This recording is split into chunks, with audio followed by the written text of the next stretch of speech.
Esse é o segundo período de hoje ou tem mais outro depois? Não, só isso. Tá. Eu quero fazer mais um ainda. Não, eu tô confuso porque eu achei que era à noite, mas não é. Não, mas assim fazer agora que daí a gente não. Agora tá funcionando, não precisa. Depois não sei se tu vai lá no mas tu vai. Vamos beber um pouco, então. Não sei uma coisa, sei lá, pode ser em outro lugar. Eu só tenho que levar o Francisco ali. Ele adora restaurante. Ótimo. Pessoal, Vamos voltar. Vou voltar aqui então. Agora. Lembra que eu falei no início que. Pessoal, vocês me ouvem? Tem ninguém mais tá aí, eu acho. Acho que sim. Pessoal?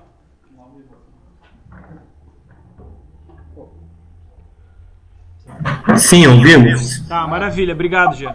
Obrigado.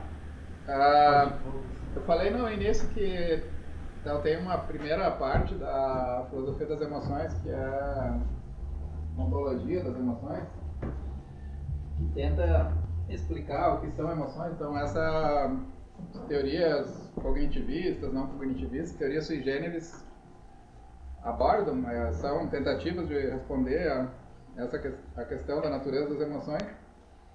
E é uma área central, assim, mas não tão...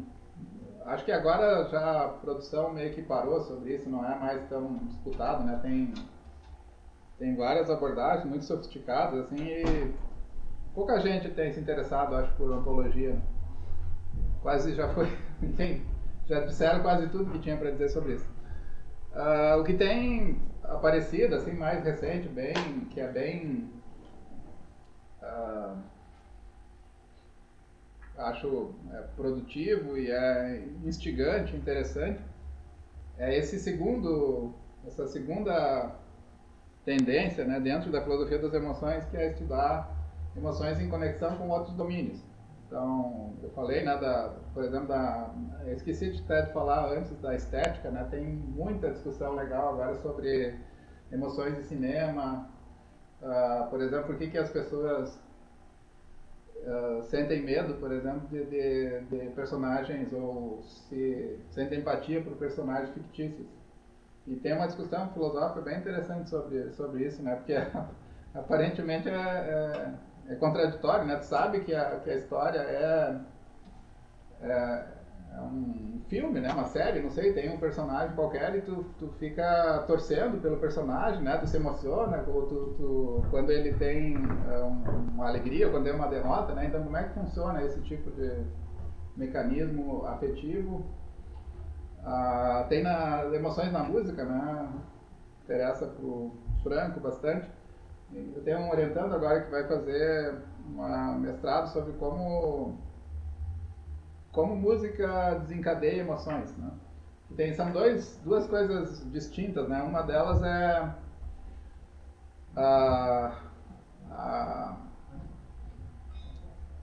as emoções que a própria música contém, então que está dentro da estrutura da música. Tem músicas que são tristes, tem músicas que são alegres. Isso é parte da música, né? Parte da natureza da própria composição. Mas tem um outro problema que é como elas desencadeiam emoções nos ouvintes, né? Então, tu tem músicas que são tristes, por exemplo, mas elas não produzem tristeza nas pessoas, né?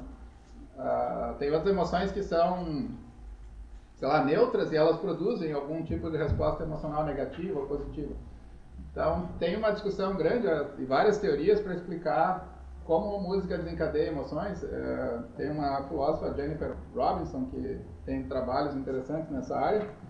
Então, a estética é dos domínios da filosofia que tem recebido bastante atenção em relação às emoções. Estética ou filosofia da arte. A filosofia política também. A epistemologia. E eu vou falar com vocês agora especificamente desse domínio, né, da moralidade, ou da filosofia moral, né, vocês poderiam chamar da dimensão moral da nossa condição, né, o aspecto moral dos seres humanos, digamos, como as emoções são interessantes nesse domínio. Obviamente, eu tem muita coisa aqui, eu selecionei um tópico que é... Tá aparecendo ali? Um tópico que eu tô já abordei, então eu acho interessante, em parte porque eu tenho um projeto vinculado com essa questão. Mas antes de entrar então naquela que eu falei que vai ser sobre responsabilidade emocional, se as emoções elas são involuntárias ou se a gente tem algum grau de controle sobre as nossas próprias emoções, né? Esse é o problema da responsabilidade. E eu vou falar desse tema em particular, da forma como a Nancy Sherman responde ou lida com ele. Mas antes de entrar, então, eu queria falar de alguns domínios assim, mais gerais em que moralidade e emoções elas podem ser vinculadas ou podem ser estudadas de maneira proveitosa. Então, o primeiro domínio é esse aqui, né? A gente pode falar de moralidade em relação a emoções, pensando nas emoções como detentoras, digamos assim, de propriedades morais intrínsecas, né? Vocês poderiam dizer que tem algumas emoções que são más. Ter essas emoções torna as pessoas que têm essas emoções pessoas menos virtuosas, né, do que elas poderiam ser. Então aqui o foco é na própria emoção, né? Vocês diriam assim, uma pessoa raivosa, por exemplo, ela é uma pessoa menos virtuosa do que uma pessoa paciente, não sei como poderia chamar. Uma pessoa que tem ódio, por exemplo, é uma pessoa má, uma pessoa... seria melhor que ela não tivesse essa emoção. Então, um primeiro domínio, assim, isso é bastante comum, né? A linguagem comum já admite esse tipo de vínculo, né? Vocês lembram, assim, né, as mães, sei lá, conversas normais, né, cotidianas, de pessoas dizendo coisas como tu não deveria ter tanto rancor, assim, né? Tu não deveria tu não deveria se sentir culpado por isso, né? Assim, como se a presença da emoção tornasse a pessoa de alguma forma moralmente menos admirável, né, digamos assim, ou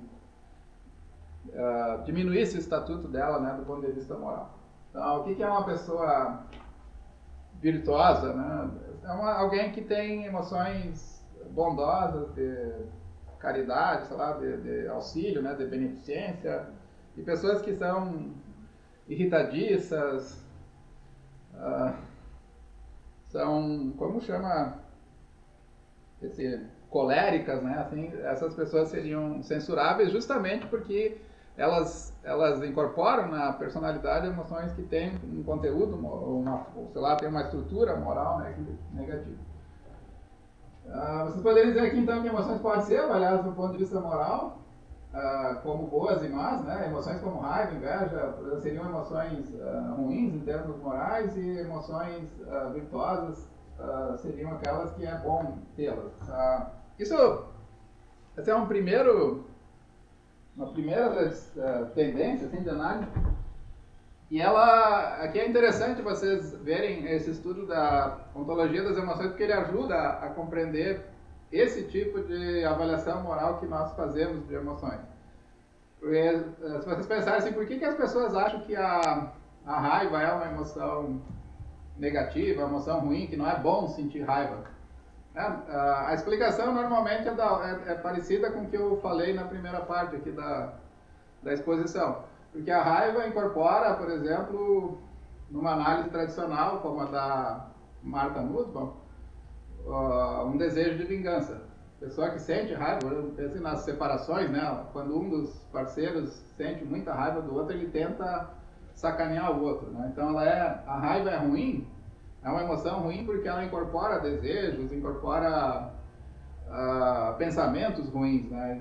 É isso que explica a moralidade ou imoralidade de certas emoções. Se vocês pensarem no ódio, né? O ódio ele é um desejo do mal do outro.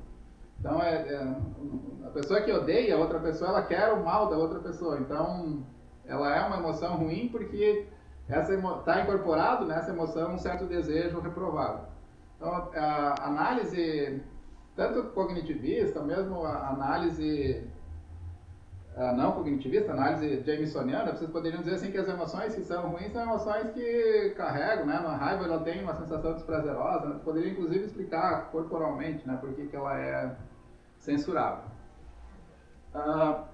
Uma outra segunda perspectiva aqui de abordagem da moralidade das emoções é epistêmica ou cognitivista. Então aqui não interessa mais, esse primeiro exemplo que eu dei para vocês é intrínseco, né? A própria emoção é objeto de consideração moral. Agora vocês podem considerar um outro aspecto em que as emoções são relevantes para a filosofia moral, para a ética, como vocês quiserem chamar, que é esse aspecto que eu vou chamar aqui de epistêmico. A Nancy Sherman também chama de epistêmico. As emoções são relevantes do ponto de vista para a ética, porque emoções são sensibilidades ou são formas de capturar propriedades morais relevantes de situações morais. Então, um exemplo que eu gosto de dar para os meus alunos é da Linda Zazebski. Um dos textos dela, agora não lembro qual deles, ela descreve um personagem que está trabalhando numa fábrica. Ele está em contato com outros operários ali, são colegas de trabalho, e um deles foi demitido, acabou de saber, assim, foi chamado lá no escritório, foi demitido, e ele está mal, assim, né? Ele ficou abalado, né? Porque ele tem uma criança pequena, tem que alimentar a criança, né? E tal, ele está muito mal, assim, mas ele não, é uma pessoa antiga, né? Assim, não vai ficar chorando em público, assim, mas ele está sofrendo, né? E um desses colegas dele, então, que é um colega compassivo, alguém que é dotado de compaixão, ele percebe que a pessoa está passando mal, que a pessoa não está legal, assim, que tá passando, como a gente diz, está passando por uma barra, né? Então, a emoção aqui da compaixão é o que habilita ele, o colega dele, né, a perceber que ele está passando por uma situação difícil. Então, o que as emoções interessam aqui do ponto de vista moral? Elas interessam porque elas são formas ou são sensibilidades que capturam saliências morais ou informações morais relevantes de situações. Então, o meu juízo moral é muito mais rico, muito mais competente se eu tenho certas sensibilidades morais apuradas, né? Tanto que os colegas dele vão ficar rindo, fazendo piada, mas esse que percebeu que ele está sofrendo pergunta assim: cara, tu quer que eu faça alguma coisa? Então ele consegue fazer a coisa certa de uma forma muito mais competente do que os colegas dele, porque ele percebe que, porque ele é dotado da emoção, e a emoção, nesse caso, ela revela a realidade de uma forma muito mais precisa do que se a emoção não tivesse presente. Então, vocês vejam como isso é interessante, porque geralmente se pensa que as emoções distorcem a realidade, né? Que ter emoções é uma forma de se desencaminhar, né? O exemplo protótipo aqui é do pai que ama muito o seu filho e daí não vê que o filho está... Deixa eu dar um exemplo, gastando a fortuna toda dele com festa, né, em vez de estar estudando na universidade. Então o amor cega ele para os defeitos do filho, né? Mas esses exemplos de sensibilidade apurada, emocional, eles mostram o contrário, né? Que na verdade as emoções, na verdade o que os exemplos estão querendo mostrar é que esses casos paradigmáticos, eles são casos, são exceções, né? Normalmente as emoções funcionam bem. Elas são indicadores adequados de informações, são relevantes para fazer um juízo moral apurado. Esse exemplo do pai cego que não enxerga os defeitos do filho é a exceção, né? Mas é o que o Platão, boa parte da tradição, a tradição medieval também chamava muito atenção, né? A emoção é um obstáculo para o raciocínio e para o juízo moral equilibrado, né? Mas não vê, a maioria das pessoas elas conseguem perceber quando os filhos estão se desviando, né?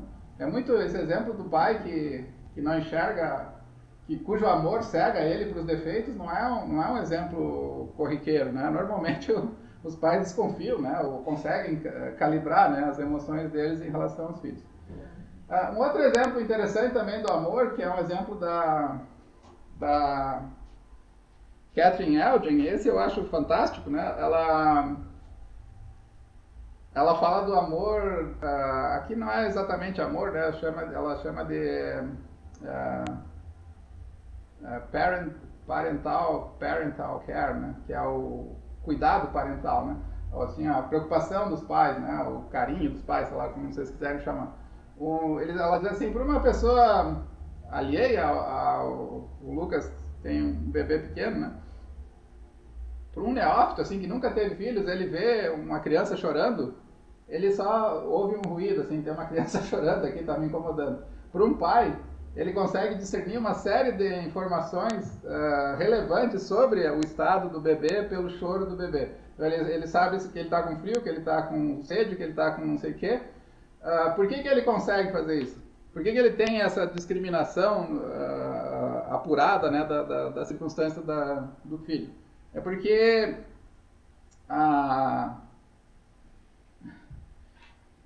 ele ama o filho, né? Porque ele tem um cuidado parental. Então, o fato do filho ser alguém com o qual me importo faz com que pequenos detalhes da experiência, da vivência, da vida da criança se tornem salientes para mim, né? Coisa que para um estranho que não tem essa relação amorosa vai simplesmente significar ruído. É barulho, né? Tem um barulho aqui acontecendo. Mas porque tu te importa com ele, tu consegue fazer pequenas... mesmo no timbre, não sei, do jeito que ele chora, tu consegue fazer uma pequena diferenciação de quando é xixi, quando é não sei o quê, e quando ele está fingindo que está chorando, né? Porque às vezes eles fingem que choram também, não tem coisa nenhuma, né? Então, esse é um caso interessante. Isso significa que as emoções são infalíveis, né? Para quem tem discriminação, tem essa sensibilidade emocional, que as emoções elas são uma forma infalível de obter conhecimento do mundo moral?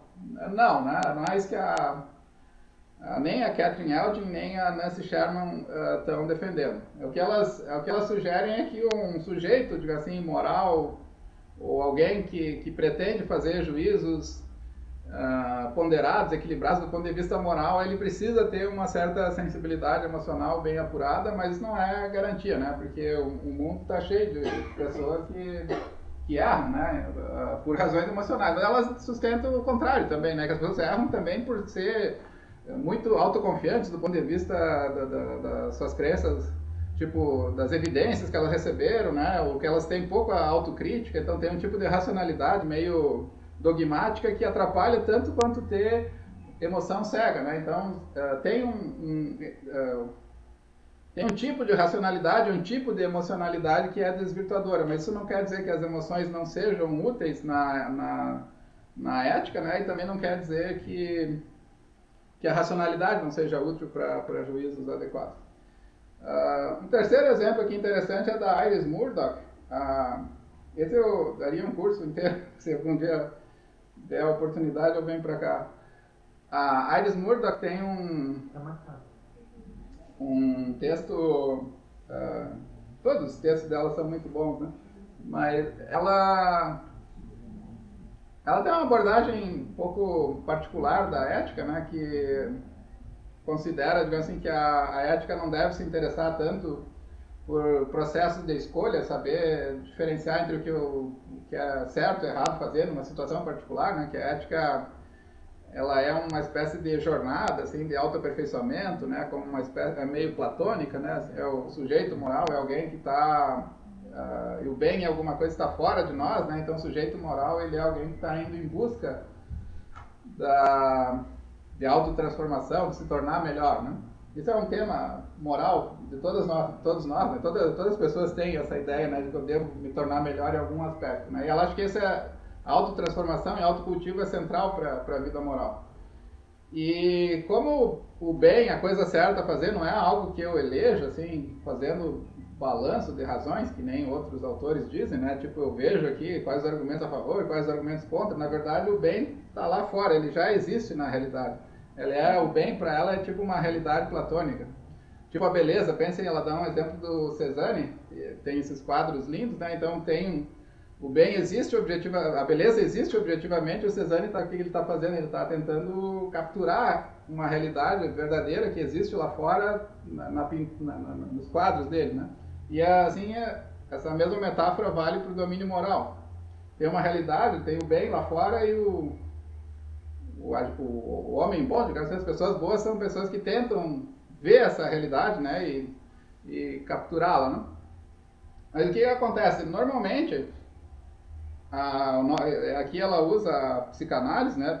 Nós temos uma série mecanismos de racionalização. E ela diz que o ego é uma grande fonte infinita de energia e falsificação, né? A gente fica inventando histórias para nos proteger, proteger o nosso ego gordo, que ela chama, um ego egoísta, e a gente falsifica a realidade objetiva frequentemente. Então pense numa discussão entre um casal, por exemplo, que é o protótipo assim, moral dela, é uma ética, digamos assim,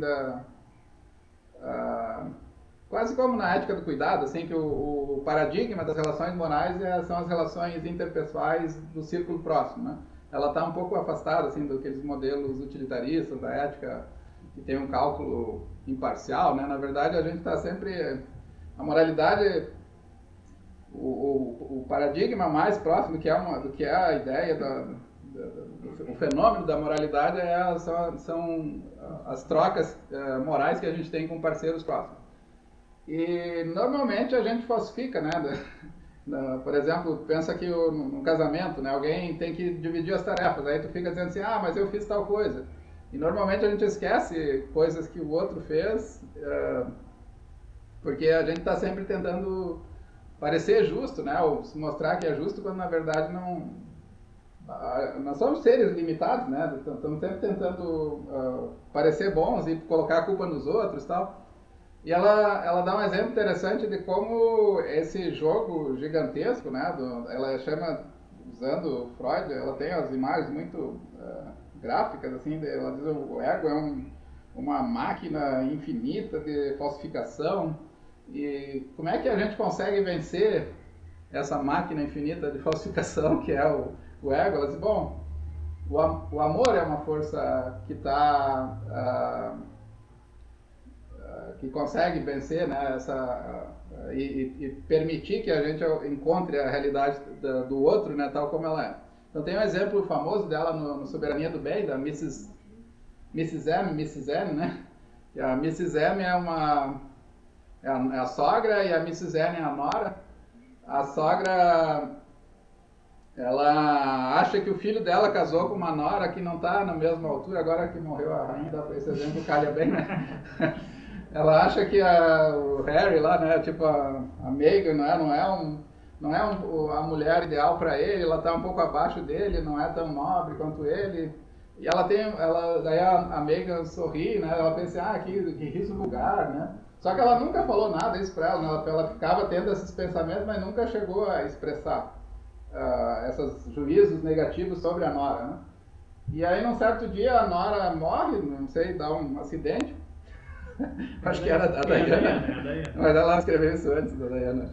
E aí ela muda completamente o juízo dela, né? Então, sobre a nora, ela diz, isso que é chamado de vulgaridade, na verdade é jovialidade. Esse exemplo a Iris Murdoch criou para mostrar que a ética não tem a ver com juízos explícitos, né? Tipo, como o Hampshire e o Harry e outros estavam mencionando, que a ética pode ser também essas elucubrações, esses pensamentos quietos que nós temos. Mas eu estou usando esse exemplo para mostrar para vocês, ilustrar aqui nesse caso, que ela sugere que quando alguém é movido por amor, a tendência é que a gente tenha uma atitude muito mais crítica em relação aos nossos juízos do que normalmente se tem, né? Porque o amor ele é um instrumento de bloqueio do ego, de bloqueio do ego gordo. Ele faz com que a gente encontre, ou seja, mais imparcial, né? Quando eu amo alguém, eu pergunto assim, mas será que de fato estou sendo justo? Será que eu não tinha que lavar a louça hoje, não é a minha vez de lavar a louça? Então, o amor aqui nesse caso é uma forma de vencer as falsificações do ego e ser justo com as pessoas, ser bom, né? No caso dela, que é onde interessa. Então, o amor aqui ele instrumentaliza, ele é uma forma de obter uma informação objetiva da realidade. Esse é um bom exemplo, acho, até onde eu tenho lido, né? O João Carlos, inclusive, me falou isso, né? Eu acho uma formulação assim, curta, né? Como ele faz, ele tem essas fórmulas curtas que dizem muito, né? Ele diz que às vezes ter emoções é a melhor maneira de chegar a ser objetivo, né? Às vezes ser objetivo exige que as pessoas que se tenha certas emoções. Por uma pessoa, por exemplo, para te avaliar bem uma pessoa, às vezes tu precisa amar ela. Às vezes tu precisa gostar de alguém para saber quem a pessoa é. Porque se tu não amar, tu vai ficar preso no teu ego, né? E vai falsificar o teu objeto, né? Então esse é um outro, são 3 exemplos que eu dei aqui como as emoções, elas são úteis, né? Ou que ilustra como emoções são epistemicamente relevantes, elas são fontes de saliência, elas fazem certas informações se sobressair nas situações, né? E, quando eu gosto de alguém, eu percebo coisas que normalmente não perceberia. Quando eu sou compassivo, eu percebo coisas que eu normalmente não perceberia. Quando eu sou gentil, por exemplo, eu sei mudar a direção da conversa e, portanto, eu percebo que uma pessoa está constrangida, né? E aí eu ajudo ela a ficar mais confortável. Então, emoções são relevantes para juízos ou formas, digamos assim, morais adequadas de comportamento. Aqui eu coloquei alguns exemplos, mas eu já dei outros, então, mas esse aqui também serve, né? A raiva, por exemplo, ela me ajuda a perceber quando quando um discurso é ofensivo, né? O racismo, por exemplo, reagir ao racismo com raiva. A raiva é uma forma excelente de sinalizar que algo está errado, né? Tu tem a reação e ela é uma indicação, não, essa pessoa está falando algo ofensivo, né? Eu sinto o erro, digamos assim, de uma forma muito mais enérgica e muito mais viva do que normalmente eu perceberia. Vou falar do ressentimento amanhã então, e da esperança, talvez, eu pulo. Desconfiança também ela é útil, né? Como principalmente aqui nas relações, assim, vocês têm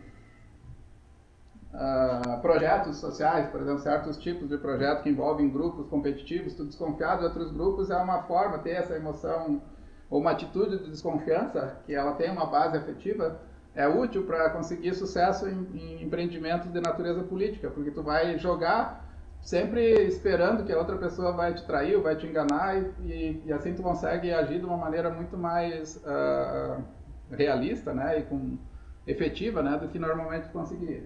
O Martin Luther King, que é quase sempre descrito como um grande mártir, né, da bondade, da paz, ele desconfiava o tempo inteiro dos brancos americanos e dizia isso, escreveu sobre isso. A desconfiança teve um papel central no movimento dos direitos civis americanos e a raiva também, né? Ele também era bastante raivoso, ao contrário do que se diz, né? Você sabe que ele foi morto, né? Ele não foi morto porque era um homem bom, ele foi morto porque ele incomodava, ele queria destruir a supremacia branca americana e acabou sendo morto por isso, então, porque ele estava incomodando muito e ele tinha raiva do racismo branco, né? Tem um livro, eu não tenho ele aqui, né, mas não tem o The Gospel of Freedom, é o nome do livro, se vocês quiserem deixa eu pegar aqui, senão eu vou esquecer depois. Quiserem ler sobre isso, que é um livro excelente, que conta como ele foi a vida inteira, teve muita raiva assim do racismo americano. Então, essa função epistêmica, ela diz que as emoções são disposições, sensibilidades que nos ajudam a reconhecer e rastrear características moralmente salientes do nosso ambiente. Elas são modos de percepção moral. Essa é a segunda função, então, que eu queria mencionar.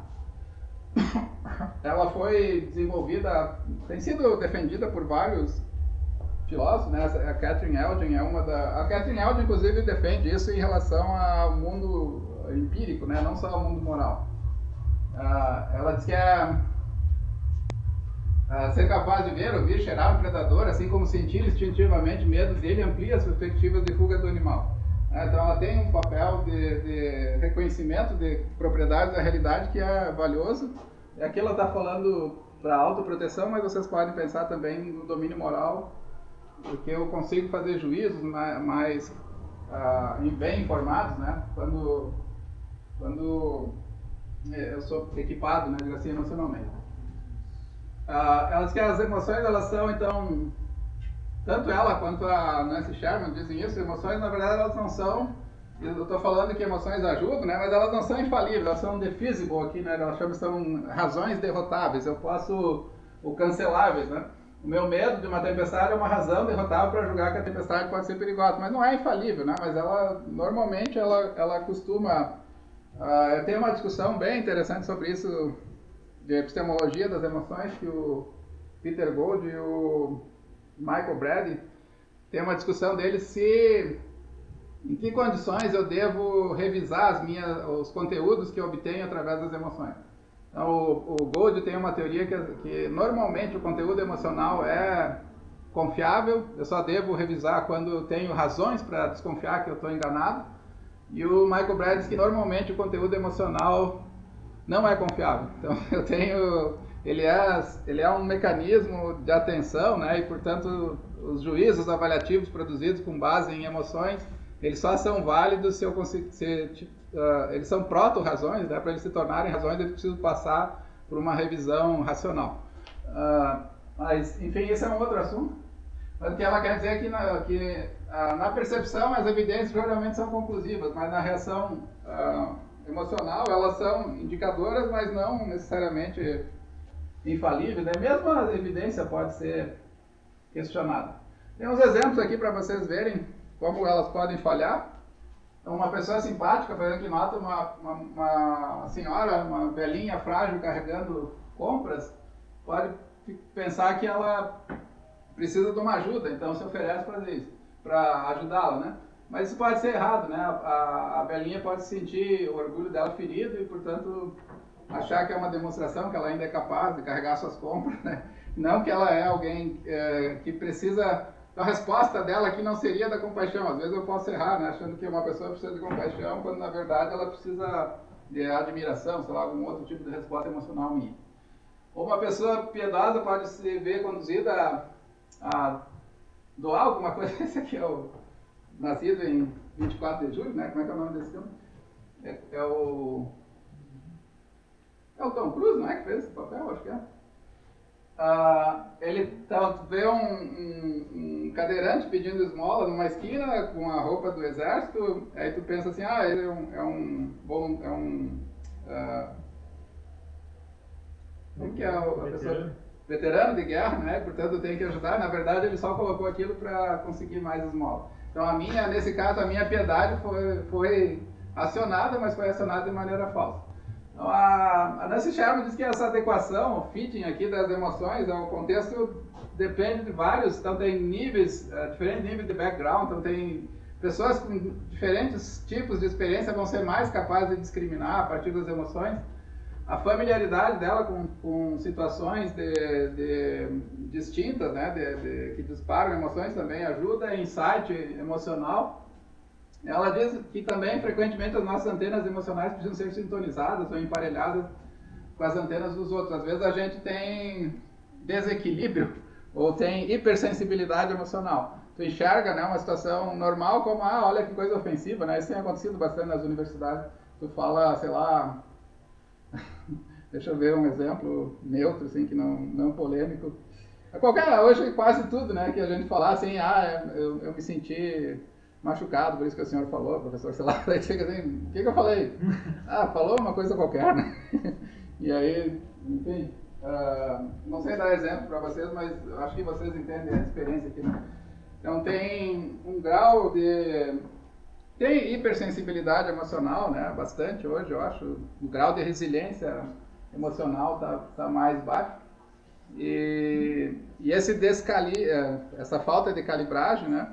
Não significa que as emoções não sejam informativas, significa que, na verdade, é um defeito aí de funcionamento, né? A sensibilidade, ela foi produzida para te ajudar, mas quando ela... E o que é curioso aqui também tem bastante estudos sobre, por exemplo, emoções em situação de opressão, que ela mostra que as situações de opressão, elas tendem a prejudicar tanto a pessoa que sofre opressão quanto a pessoa que oprime, né? Então, nos dois casos, a pessoa ou fica dessensibilizado ou tu fica hipersensível, né, às situações, portanto, nesses dois casos ela não funciona. Não, eu entendi, claro. Esse fitting, né? O exemplo que tu deu ali de, por exemplo, ajudar uma velhinha, pode passar a impressão que isso então dependeria, o fitting dependeria, por exemplo, de como ela, a velhinha, se vê diante daquela situação. Sei lá, que ela quer demonstrar força ou que ela não queira, ou coisa do gênero. Daí a minha pergunta é, se o fitting, ao invés de depender, por exemplo, do estado mental da velhinha, sei lá, que ela não quer se sentir, sei lá, ela não quer se sentir frágil, por exemplo, quando que, na verdade, muitas vezes ela deveria fazer o contrário, quer dizer... Sim. Ela também pode estar equivocada com relação, digamos assim, aquilo que é o tipo de emoção adequada para aquele caso específico. Então, pode haver uma inadequação daquilo que tenta ajudar e não aprender adequadamente quais são as, digamos assim, as saliências do caso, mas também pode ocorrer com relação daquilo que é ajudado. Por exemplo, alguém que evidentemente, sei lá, quase ali tropeçando, caindo, coisa do gênero, e diz assim, não quero ajuda, tá? Sim. Como se essa pessoa também não fosse capaz de aprender as saliências com relação à própria condição, digamos assim, né? Eu lembrei agora que tu falou. Não, eu ia te dar um outro exemplo. Por exemplo, alguém faz uma fala racista, e aí tu tem o nosso amigo lá da Fundação dos Palmares e diz assim, não, eu não me sinto prejudicado. É certamente alguém que não aprendeu as saliências com relação à sua própria condição, digamos assim. Então, não é só com relação àquele que emite juízo, mas também aquele a quem se dirige o juízo pode talvez estar inadequado. Sim, ter essa inadequação. Entendi. Tem uma... Eu não vou entrar, mas tem um texto bem interessante do Darves e Jacobs, que chama The Moral Fallacy, acho que é de falácia moral, que é sobre isso, em parte. Assim, ele dá o exemplo de uma... Eu estudei um pouco disso lá em Davis, na época que estava lá, que é... Imagina uma piada racista, né? A pessoa faz a piada e o Jacobson e Darves, eles defendem que a fitting, ele deve ser distinguido do fitting emocional, digamos assim, afetivo, deve ser distinguido do fitting moral. Uma piada, eu posso reagir, uma piada pode ser racista, portanto ela é condenável por razões morais, mas ao mesmo tempo ela pode ser engraçada. Então a reação emocional de achar graça, ela não é dependente da forma, do grau de ofensividade, digamos assim, da própria piada. Mas aí tem um argumento que eu achei bem interessante contra essa distinção que eles fazem, né? Então vocês poderiam pensar assim, tem um nível... tem uma certa estrutura da piada que faz com que ela seja engraçada. E essa estrutura ela é ao mesmo tempo ofensiva. Então a tua reação de graça, ela está justificada, está adequada, né? Porque de fato a piada era engraçada. Mas moralmente é reprovável que tu reaja a piada achando graça, porque ela é ofensiva. Então eles dizem que tem que distinguir entre um domínio, eles estão dizendo que muitos dos textos de ética assim, misturam essas duas coisas, né? Misturam a adequação da piada à circunstância e a adequação moral, digamos assim, né, da própria piada. Mas tem um argumento contra eles que eu achei bem interessante, talvez ajude a pensar nesse exemplo que tu deu. Ele diz assim, mas tu sempre que alguém faz uma piada racista, tu pode reagir dizendo assim, eu não achei graça nenhuma. E isso anula a adequação dela como objeto cômico, digamos assim, né? É como se fosse uma razão para bloquear. Isso. Tu não tem, então, portanto, a piada, pelo menos nesse caso, né, o discurso de humor, o conteúdo cômico e o conteúdo moral, eles não são distinguíveis, tal como eles sugerem. Mas eu entendi a distinção, né? Pensa, por exemplo, pode pensar outros exemplos que tem alguém que tem uma reação, sei lá, que pode ser condenável do ponto de vista moral, mas que tu entende, né? Que ela satisfaz, sei lá, certas propriedades neutras, né? Tu poderia pensar casos assim. Esses tempos eu criei para uma prova para os meus alunos, mas agora eu não consigo lembrar qual que era. Mas fazer essa distinção não parece enfraquecer, então, esse elemento, digamos, epistêmico das emoções, assim, que não sei, estou especulando aqui, né? Mas me parece que se eu estou adotando um tipo de visão, assim, das virtudes sobre as emoções, né, que elas têm um papel, digamos, epistêmico relevante, parece que fazer essa distinção exatamente, em alguma medida, enfraquecer esse caráter epistêmico que as emoções podem ter. Acho que sim, acho que esse é uma eles querem dizer que tem por isso é uma falácia moralista, né? Porque tu moraliza coisas que não são morais, né? Então as emoções não teriam, de fato, implicações morais que nem muitos críticos têm dito. Mas tem, deixa eu lembrar agora de um outro exemplo.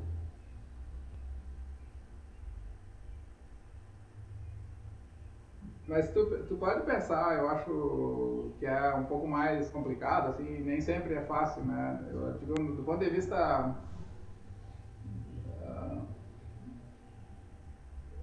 guardadas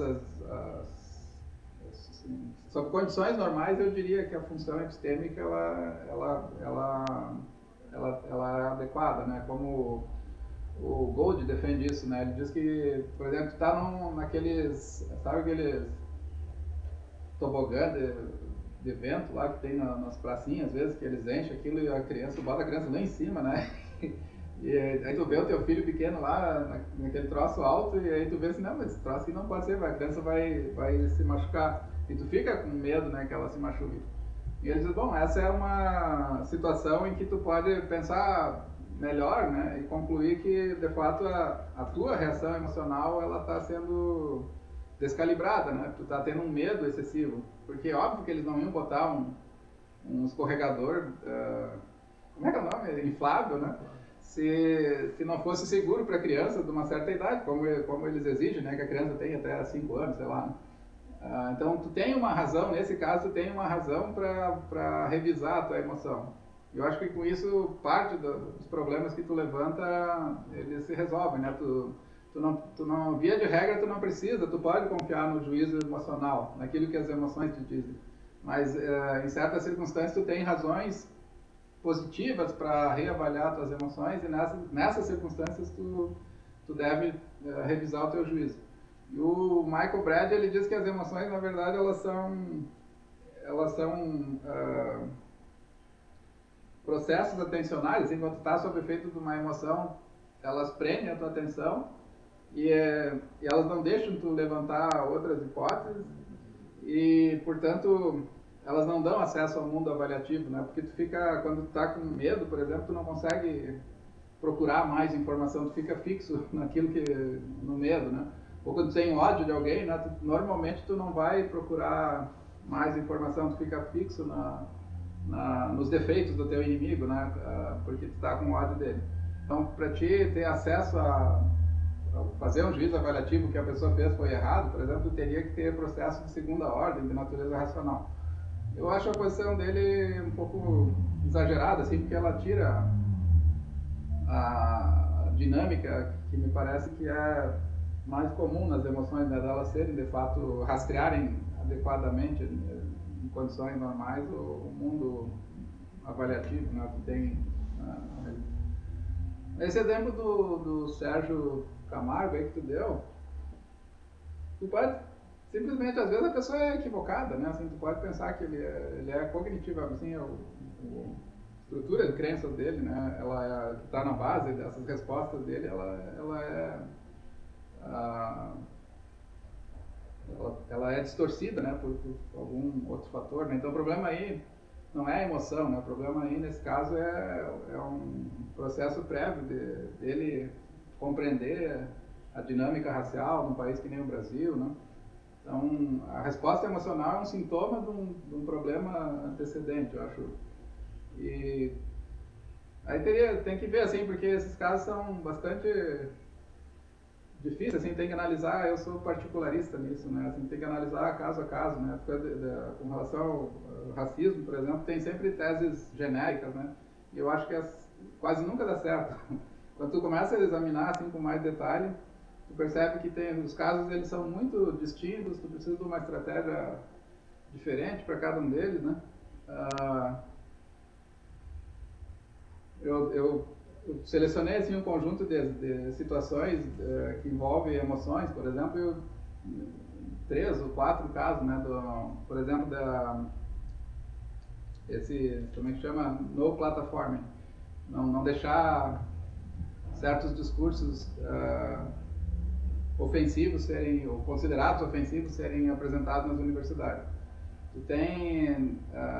É muito difícil tu fazer uma avaliação independente desse no platforming em geral, né? Depende de quem está ocupando a plataforma. Tem pessoas, por exemplo, que é nitidamente assim que ela tem inclinações racistas, ela não está querendo dizer algo duro, sabe? Apresentar uma tese que é desconfortável ou que contraria uma ideologia dominante, alguma coisa assim, né? Às vezes ela simplesmente vai dizer coisas que são... Ela vai vocalizar algo que só vai servir para aumentar preconceito, por exemplo, contra um determinado grupo. Nesses casos, eu acho que não tem que ter liberdade de expressão, por exemplo. Mas tem outros casos que é a verdade dura que a pessoa quer dizer. Por exemplo, que, sei lá, ter famílias desestruturadas prejudica o desenvolvimento econômico das crianças, sei lá. E para certas pessoas isso é ofensivo, né? Como agora eu já sou oprimido, tu vai dizer... Então, aí eu acho que tu tem outro tipo de resposta, né? Então, minha estratégia nesses casos é tentar avaliar caso a caso, assim, não saberia... Em alguns casos eu diria que as emoções atrapalham, em outros casos eu diria que elas são esclarecedoras, né? Mas não sei se era isso também que tu estava pensando. Não, eu acho que eu também tenho uma questão de olhar. Sim. Tem um pouco com essa Fala. Essa discussão que vocês estão colocando. A discussão realismo ou antirrealismo é importante para caracterizar ou para definir valor epistêmico das emoções. Tem alguma relevância essa discussão realismo antirrealismo, por exemplo? Porque... Para saber se é antirrealismo moral, quer dizer, tipo, os valores morais são... Não, estou falando assim mais do ponto de vista epistemológico mesmo, tá? Porque as reações emocionais podem... Assim, aí eu estou falando do valor epistêmico das emoções, tá? Se essa discussão antirrealismo é importante para determinar, definir ou caracterizar o valor epistêmico das emoções, porque... Eu estou pensando aqui agora, né, da conversa de vocês, eu não li nada sobre isso agora, eu estava perguntando porque pode parecer que o modo como você poderia supor que a realidade, se supõe que há uma realidade objetiva que vai afetar as reações emocionais das pessoas, isso pode atribuir um valor epistêmico para as emoções que pode ser sim, satisfatório ou insatisfatório no modo como a pessoa está reagindo àquele ambiente ou àquela situação. Exemplo, assim, só para um filho de um senhor de engenho do século XVIII no Brasil reagindo a uma piada racista e nós hoje em dia nas universidades reagindo a uma piada racista. Sim. São ambientes epistêmicos diferentes que podem interpretar a partir dessa discussão realismo ou antirrealismo, onde hoje nós poderíamos... mas aí eu acho que sim, mas eu entendi. Não sei se faz sentido. Tu está dizendo que tem um tipo de leitura relativista, né, social, cultural, né, que poderia contaminar a ideia de que... Poderia contaminar epistemicamente, sim. Isso não sei se faz sentido isso que eu queria te perguntar. Tem o Prince, ele é relativista, por exemplo, sobre a moral, né? Portanto, eu acho que ele diria que as respostas também podem ser relativas a contextos, né? Eu acho que esse é um problema difícil, não sei como que... seguramente, depende do que tu está querendo dizer, né? Por exemplo, se tu disser assim que a pessoa teria uma reação de achar engraçado naquela época e todo mundo ia rir junto, talvez até o alvo da piada, eu diria que isso é bastante plausível. Agora, o que tu quer, qual é a consequência que tu quer tirar disso, daí depende do que for, eu acho que as consequências não se seguem, né? Por exemplo, é diferente uma coisa ter valor, né, ou ser assim, intrinsecamente valiosa e uma coisa ser valorizada, né? A valorização é um fenômeno histórico, sociológico, subjetivo. Mas o valor não, o valor é objetivo. Uma coisa tem valor quando nós temos boas razões para persegui-la, etc. Né? Mas às vezes as pessoas elas valorizam algo que não tem valor efetivamente. Então tu poderia, por exemplo, achar uma piada, né, engraçada, porque naquela época tem certas condições históricas, sociológicas que tornam legítimo fazer graça com uma certa coisa. E se tu avaliar o que foi feito naquele contexto de maneira racional, independente, tu vai perceber que na verdade é ofensivo o conteúdo, tanto lá quanto hoje, digamos assim, né? O que a gente não conseguia, talvez, era ter uma perspectiva externa, né? Esse é um problema sério. Tu conseguir sair dessa cápsula, né, social e histórica que faz com que grande parte das nossas decisões sejam, sei lá, contaminadas, né, por esses componentes históricos. Né? Não sei se eu me fiz entender, mas eu poderia dizer assim, é engraçado o que a piada falou no século XVIII. Para a época pode ser subjetivamente, mas se tu expor aquelas pessoas a certas informações que elas não tinham, provavelmente elas vão concordar contigo. Então tem uma dimensão de que a piada foi racista, foi ofensiva, que não é relativa à tua posição dentro do grupo, né? Ela é, ou na época, tem uma dimensão que faz sentido falar disso, né?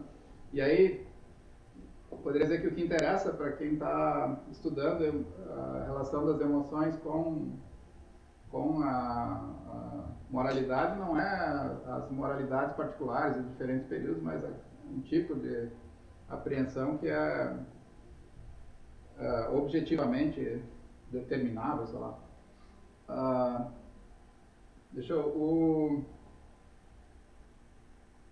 O Gold, ele defende essa teoria que as emoções normalmente informam adequadamente as propriedades do mundo, mas ele ao mesmo tempo ele é bastante pessimista com relação a nossa... deixa eu me lembrar como é que é a expressão a forma como ele articula isso.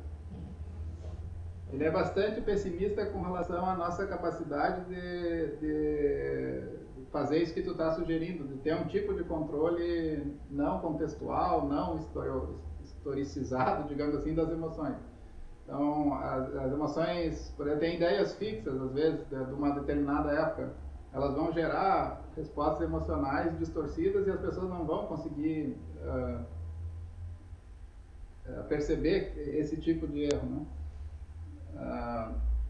Então tem um projeto dele que é valorizar o trabalho epistêmico das emoções, mas tem um projeto dele meio cético, assim, de chamar a atenção que as emoções elas são muito facilmente manipuláveis, são muito facilmente distorcidas. A Martha Nussbaum também, em parte, tem essa mesma imagem, né? Ela fala do nojo, por exemplo, o nojo teve um papel central e ele tem um papel moral importantíssimo. Né? Sentir nojo de imagens de pedofilia, de certas formas de degradação, de crimes assim hediondos, né? É uma forma de tu reconhecer a abjeção moral. É um tipo de ofensividade moral inaceitável. Mas ao mesmo tempo tu pode lançar essas respostas de nojo a grupos que já são inferiorizados. Por exemplo, associar os gays, por exemplo, com sujeira. Então tu vai direcionar o nojo, tu vai usar uma propriedade que já é geralmente de um grupo que já sofre opressão e tu vai fazer com que o nojo seja disparado por a esses grupos, né? Então uma emoção que normalmente ela teria um conteúdo moral informativo, digamos assim, como ela é facilmente manipulável, ela acaba gerando respostas que são desencaminhadoras. E eu acho que isso é algo bastante provável, né? Então tem que ter sempre um pé atrás com as emoções, né? Principalmente quando envolve questões desse tipo, né? Que a gente está levantando aqui com relação à raça, com relação a grupos sociais.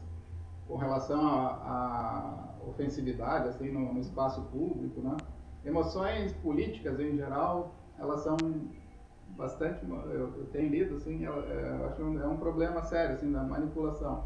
E tu tem a tendência, por exemplo, a pessoa sente, esse exemplo que eu estava dando do medo, né, do trumpismo, né, tu tem um medo, na verdade aconteceu uma coisa, né, as pessoas não estão mais conseguindo emprego, não estão mais conseguindo trabalho, então elas já têm ali um certo medo presente. O que o político manipulador faz?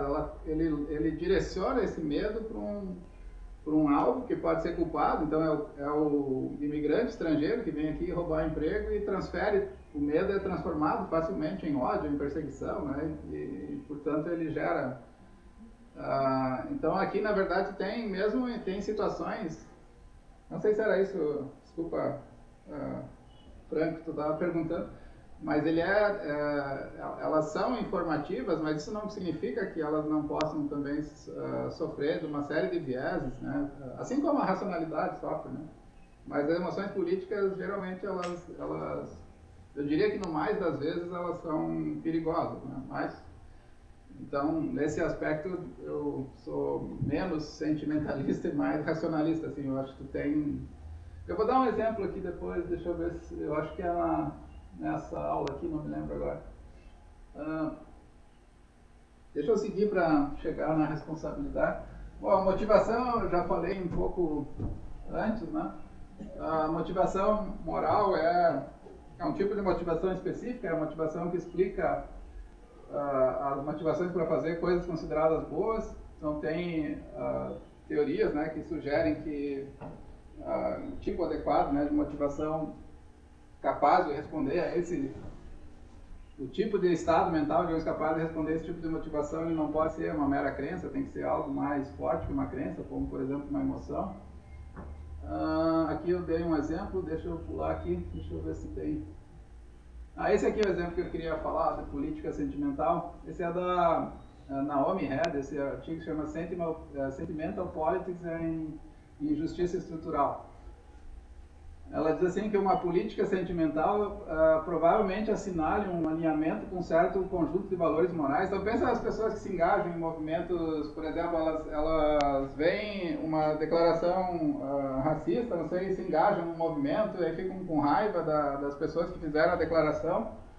Isso é um tipo de resposta emocional, já passo a palavra para ti, que é sentimental, assim, num sentido pejorativo, porque tu não rastreia as estruturas mais complexas em que as injustiças sociais se produzem, né? E tu imediatamente procura um alvo, então, e passa a agir com base nas tuas emoções mais fortes, né? Para gerar um tipo de justiça que, na verdade, não vai resolver, vai só aliviar tensões, né? E não vai resolver o problema subjacente. Então, esse é um exemplo...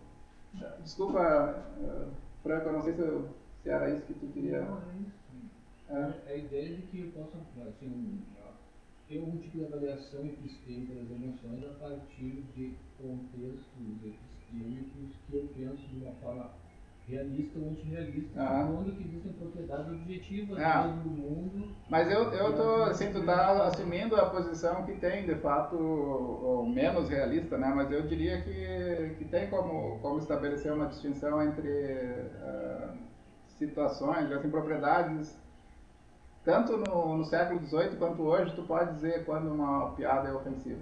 O problema todo é que a natureza histórica, né, e sei lá, o viés que as pessoas têm impede delas perceberem isso. Mas se tu assumir uma posição distanciada, tu poderia dizer que aquela piada que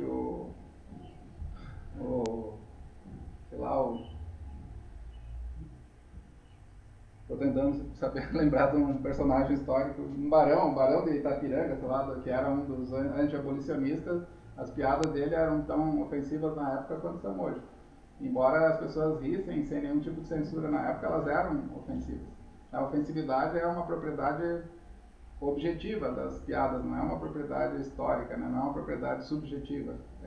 Aí tu tem como... Tu teria que precisar como uma certa propriedade ela pode ser disposicional, ela pode ser objetivamente capturada, digamos assim. Isso eu acho que é uma boa forma. Tu pode dizer assim que a ofensividade é uma disposição que certas piadas têm e nem todo mundo está apto a capturar ela. Né? E o componente histórico, sociológico, ele dificulta, né, essa capacidade de tu perceber. Esqueci o teu nome. Felipe. Já pergunto só que um pouco relacionado, assim, que eu fiquei pensando, talvez ela não tenha só um impacto epistemológico, né, trazendo certos conceitos, por exemplo, né, mas também um aspecto semântico. Né? Eu quero dizer com isso, por exemplo, casos desses de piadas, no caso de ofensas, o conceito de homossexual. Né? Qualquer pessoa sensata concordaria, uma pessoa que se relaciona com pessoas do mesmo sexo. Mas não só bloqueia você conhecer o conceito de homossexual, mas a estrutura semanticamente, né? O significado da palavra. Né? Então, por exemplo, assim, tem gente que fala essas coisas, pegar um exemplo assim, mais utilizado de discussões extremamente racionalistas. Né? Você acha que você pode convencer alguém a deixar de ser homofóbico por meio de argumento. Mas esse argumento não vai funcionar, porque ele está impactando o uso epistêmico do conceito de homossexual só no nível pragmático. Né? Mas a emoção está estruturando, vinculando o próprio significado do que é homossexual. Sim, sim. Em tese deveria ser um termo descritivo. Ele adquire um estatuto afetivo, sei lá. A emoção de nojo estrutura o nível semântico também. Uma pergunta que eu acho que opera também nesse nível semântico. Sim, eu acho que o... vocês estão me fazendo perguntas muito difíceis. Eu preciso, sei lá, teria que ficar horas procurando Deixa eu ver se isso é uma resposta, eu vou fazer um ensaio aqui para ver. O Gold tem um exemplo da Mary, sabe? Da Mary, do quarto da Mary. Vocês conhecem esse exemplo? É um experimento de pensamento de uma moça chamada Mary que conhecia... Do Jackson? Do Frank Jackson, que ela conhecia tudo sobre cor vermelha, por exemplo. Ela tinha todas as informações sobre o espectro subatômico, sei lá, de onda, que é correspondente à cor vermelha, mas ela nunca tinha visto um objeto vermelho porque ela estava sempre trancada num quarto preto e branco, né? E aí um certo dia ela sai para fora do quarto e ela vê um tomate, sei lá, alguma coisa. Então ela tem uma percepção do que é da cor vermelha, né? Então o Frank Jackson criou esse exemplo para mostrar que a mente, é isso, né? As propriedades físicas, né, elas constituem a apreensão do conceito. Isso, tem um domínio qualitativo, né, que é constitutivo da apreensão do conceito. Isso. E o Peter Gold usou esse exemplo para mostrar o que é, como que os sentimentos, as emoções, elas se vinculam com o mundo. Então ele imagina uma pessoa que nunca teve nunca caiu no gelo, né? Ela ficava andando caminhando no gelo, mas nunca tinha levado um tombo, né? Mas ela sabe tudo sobre gelo, sabe tudo sobre qual é o peso que o gelo suporta, etc. Mas nunca teve a experiência de cair no gelo. E aí quando ela cai, ela tem uma experiência emocionalmente carregada, digamos assim, né? Ela apreende não só as propriedades intelectuais, digamos assim, conceituais, mas também de uma forma afetiva o conteúdo do que significa cair no gelo, né? Acho que isso, em parte, é a ideia, né? Feeling towards, ele chama, né? Que os sentimentos, as emoções, elas não são só sentimentos sem direcionamento, elas são sentimentos que também alteram a forma como nós, o próprio conteúdo, né, da nossa apreensão da experiência. Então, poderia pensar que esse conceito, por exemplo, o homofóbico, né, ele tem um conceito de homossexual que é afetivamente carregado, não é simplesmente, não é composto só por propriedades semânticas, sem conteúdo afetivo, ou sem uma certa sentimento de nojo embutido, né, nele. Né? E não é o Gold critica a teoria do add-on, né, assim, que tipo, tem primeiro o conceito e depois tu acrescenta uma atitude negativa, né, ele dizia, o sentimento já é um tipo de apreensão qualitativa específica, né. Eu acho que isso, em parte, ajuda a explicar, mas eu não sei bem qual que era o ponto que tu estava questionando. Se... É que, por exemplo, você não vai convencer ninguém na base de argumentos. Ah, sim, tu tá usando isso para...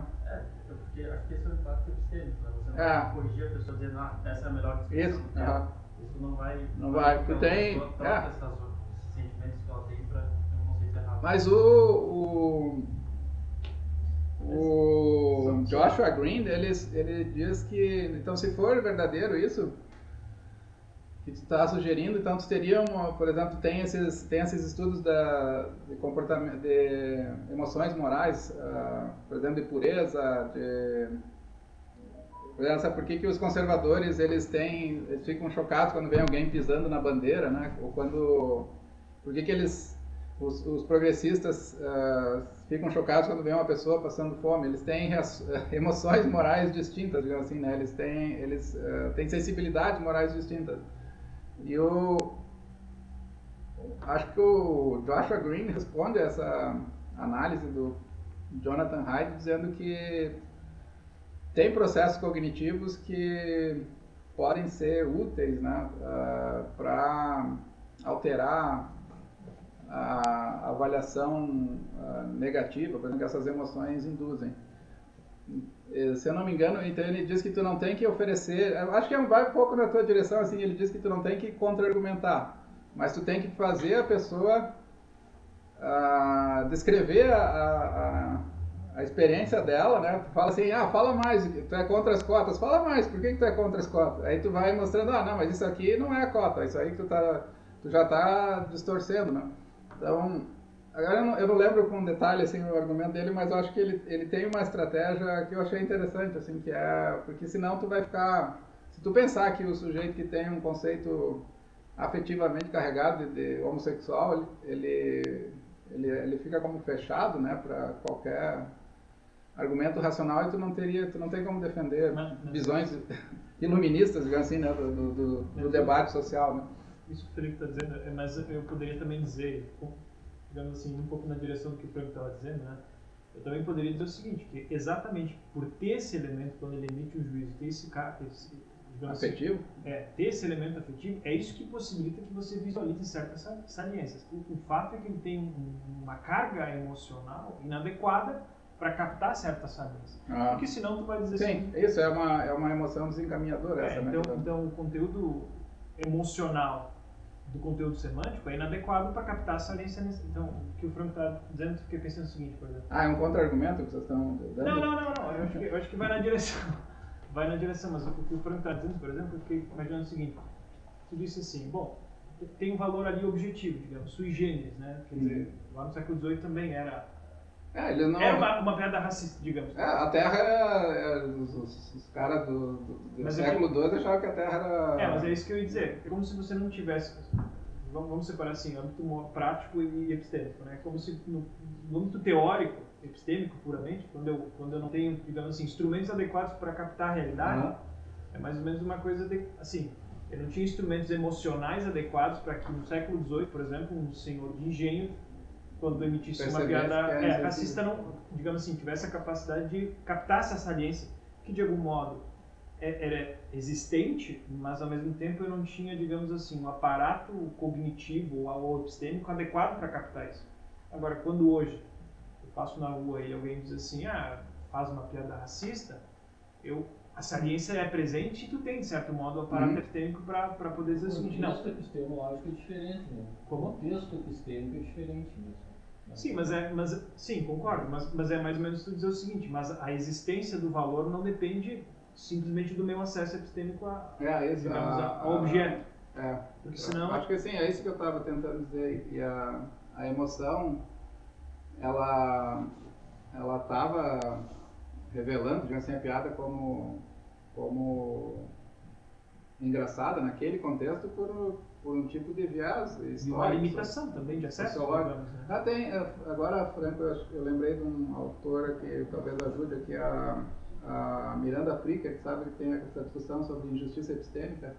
Ela dá um exemplo por exemplo, a noção com relação à opressão feminina.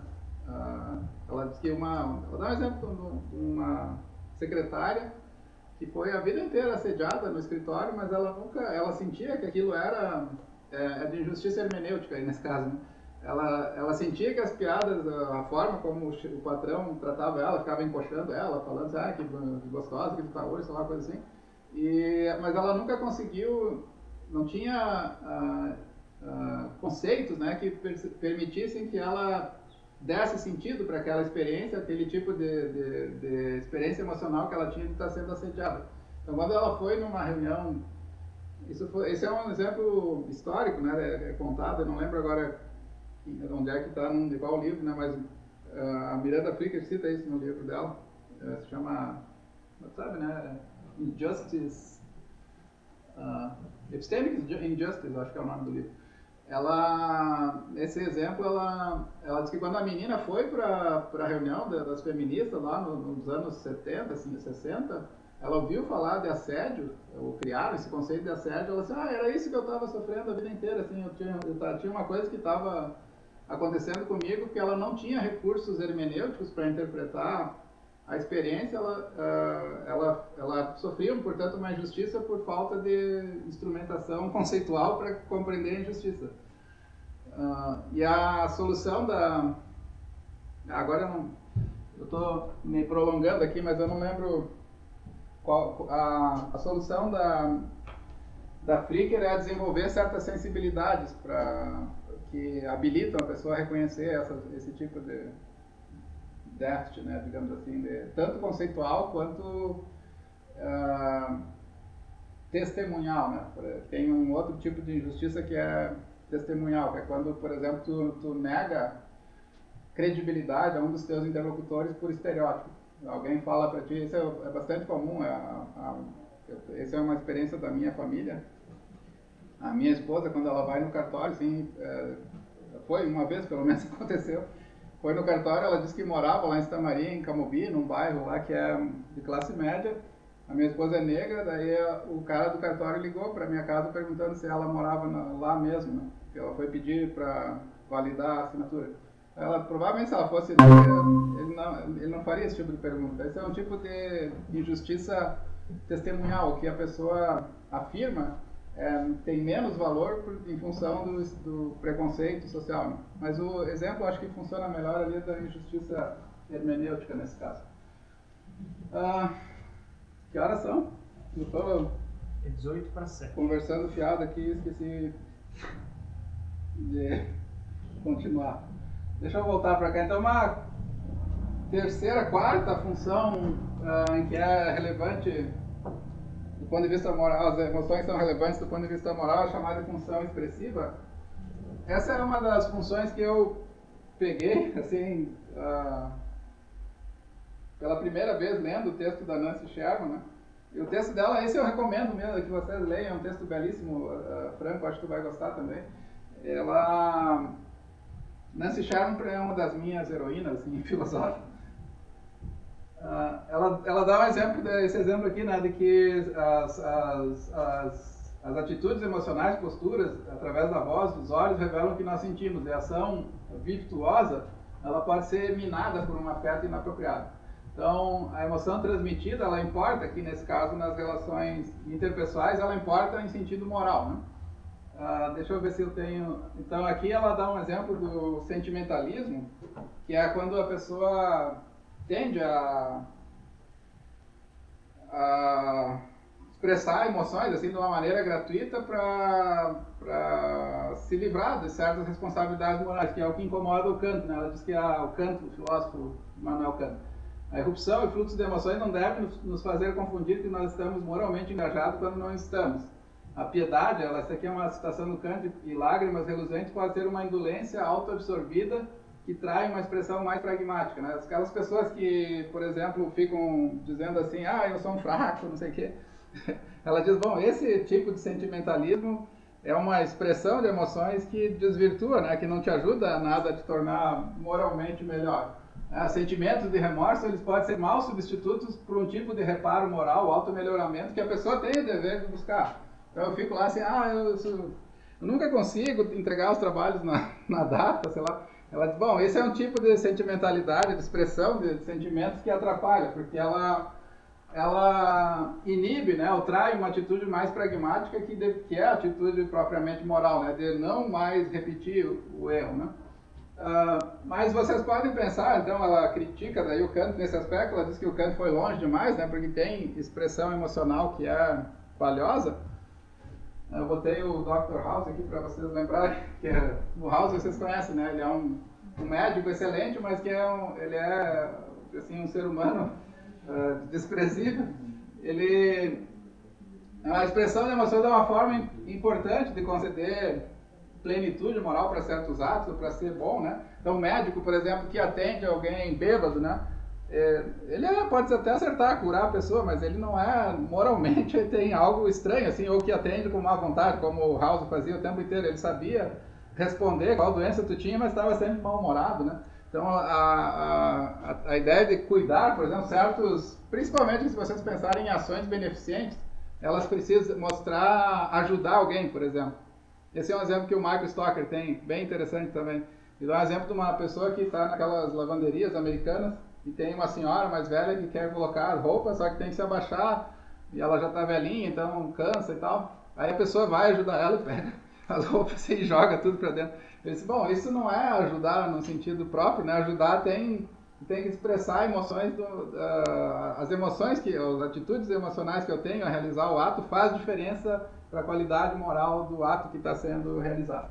Cuidar, portanto, ajudar não pode ser algo assim que funciona plenamente com má vontade, né? Ou com emoções erradas, né? Esse é uma passagem da Sherman. Ela diz assim, o sentimento pode ser uma fonte poderosa, também importante para recrutamento moral.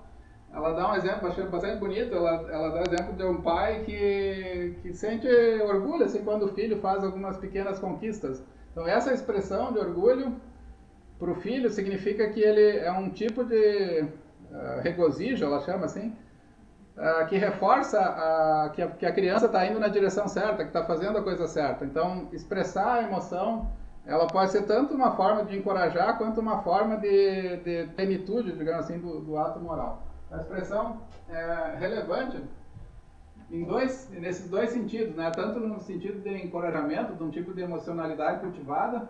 A expressão é uma forma aqui de renovar compromisso, é parte de uma visão ampla da ideia de engajamento moral, fazer as pessoas quererem ser bons, em parte envolve estimulá-las com afetos adequados, né? Mas também, no caso do House ali, do ato moral propriamente dito, né? O ato pode ser correto, assim, tecnicamente correto, mas se ele não tiver a emoção correspondente, adequada, ele vai ser menos ou moralmente defeituoso, né? Poderiam dizer que tem, o Stocker chama isso tem um tipo de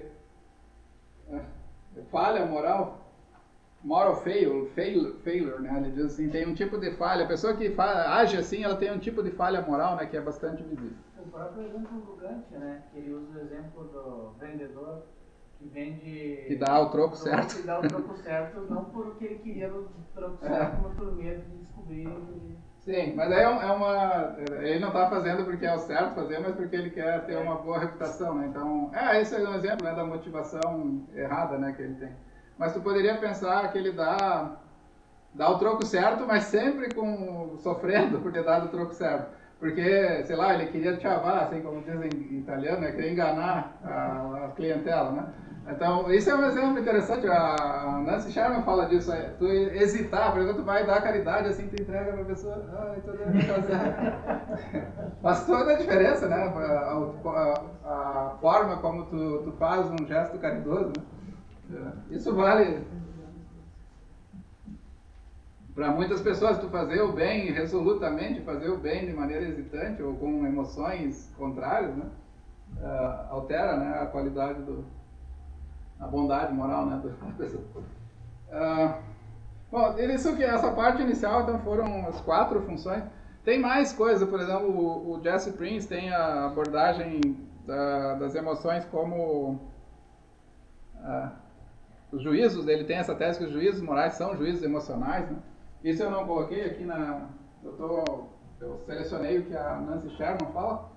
nos slides, pelo menos. Tem a discussão do Bernard Williams, que é difícil e muito boa.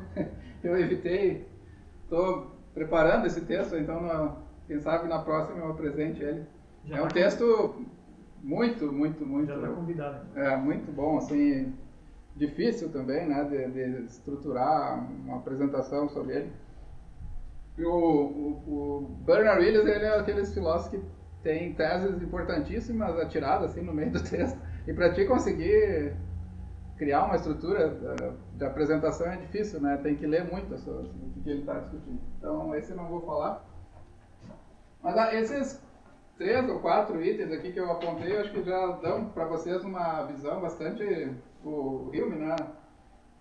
O Hume e Jesse Prince estão interessados no mesmo tipo de projeto, né? De defender que a moralidade é um assunto, assim, essencialmente ligado a sentimentos, né? E não a juízos de certo tipo, né? Os juízos, sei lá, racionais, o que poderia ser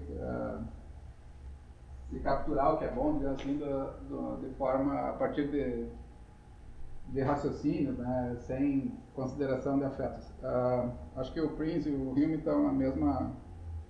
O Michael Slow também tem coisas que caminham nessa direção.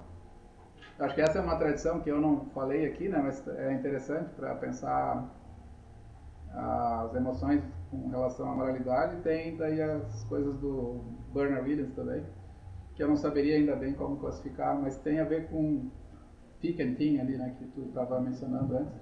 Por exemplo, como cruel, grosseiro, envolve é um tipo de juízo, de análise, digamos assim, da moralidade que é encorpado e que é ao mesmo tempo descritivo, ao mesmo tempo normativo e é também afetivo, né, porque a nossa percepção de que um ato foi cruel, ela é em parte uma percepção de natureza emocional. É um tipo de captura, digamos assim, do ato, né, que não é esgotado, né, em juízo que envolve a atitude, né, portanto, então as emoções são relevantes.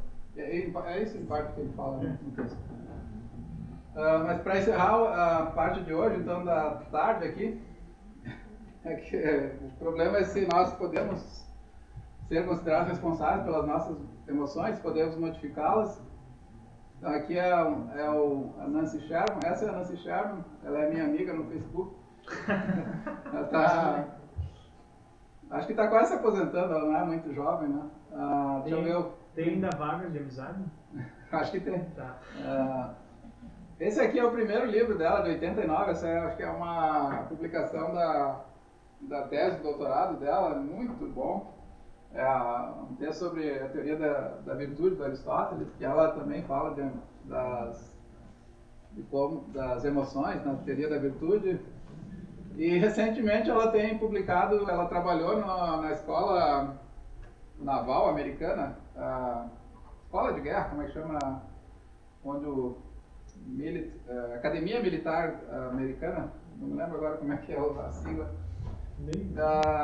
E esses textos todos aqui, então esse aqui é pós-guerra, aliviando as feridas morais dos nossos soldados, a guerra não contada dentro do coração, da mente, da alma dos nossos soldados, guerreiros estoicos. Tudo isso aqui ela escreveu a partir dessa experiência dela na Academia Militar Americana.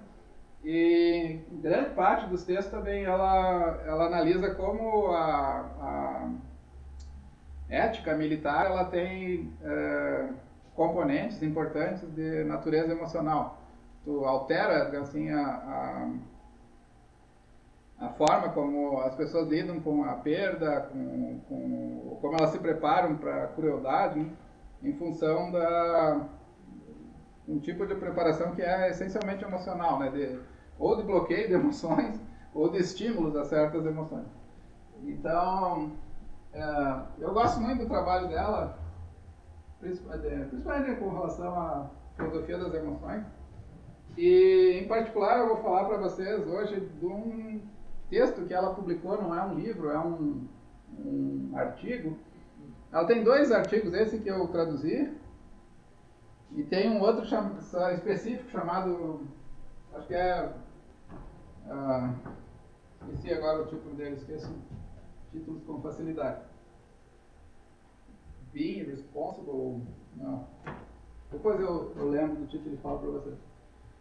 O que ela diz aqui basicamente é que emoções elas são patés, né? São estados que nos afetam, que nós sofremos, então eles não envolvem escolha ou agência, no sentido óbvio que a ação virtuosa envolve. Então sentir medo, por exemplo, não é algo que eu tenho, que eu escolho, né, ter, é algo que eu sofro.